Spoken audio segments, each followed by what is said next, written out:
Objectifs et réponses du chapitre sur les réformes religieuses. Objectif 7. Pouvoir expliquer les guerres de Kappel et leurs faits marquants. Point A. Les guerres de Kappel sont deux conflits entre Suisses qui se déroulèrent en 1529 et 1531. Point B. Le conflit de 1529, première guerre de religion en Europe, est évité de justesse. Il est marqué par la soupe au lait de Kappel. Point C. En 1531, le camp catholique remporte la victoire. Ulrich Zwingli, réformateur zurichois célèbre, meurt dans la bataille.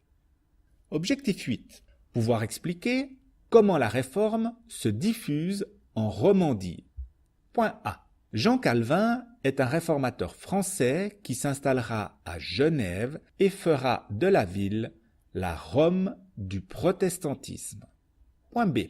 Les ducs de Savoie, catholiques, et Berne, protestants, se disputent Genève et le pays de Vaud. La religion sert de prétexte. Point C. L'épisode de l'Escalade vers 1600, où une attaque de la Savoie est repoussée à Genève, continue d'être fêté aujourd'hui. Objectif 9. Pouvoir expliquer comment Neuchâtel est touché par la réforme.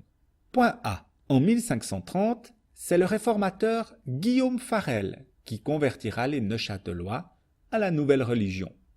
Point B. On trouve des monuments dans la région en son honneur, comme à la collégiale du château de Neuchâtel. Point C. Le Locle, dont le premier colon aurait été Géandro vers 1300, passe à la Réforme vers 1530. Objectif 10. Pouvoir expliquer où et pourquoi la guerre de 30 ans débute. Point A. La guerre de 30 ans dure de 1618 à 1648 et implique de nombreux États européens. Point B. Tout débute dans le Saint-Empire où les tensions entre catholiques et protestants s'aggravent.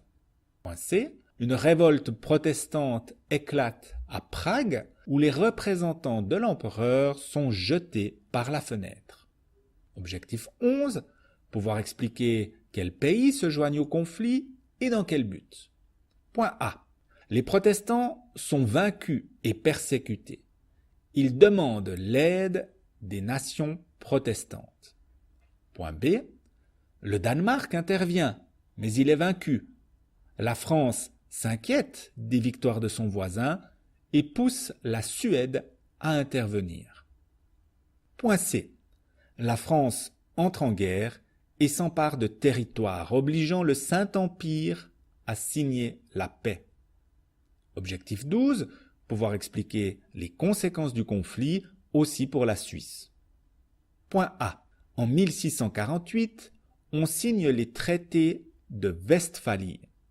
Les ennemis du Saint-Empire se partagent une partie de son territoire. Point B.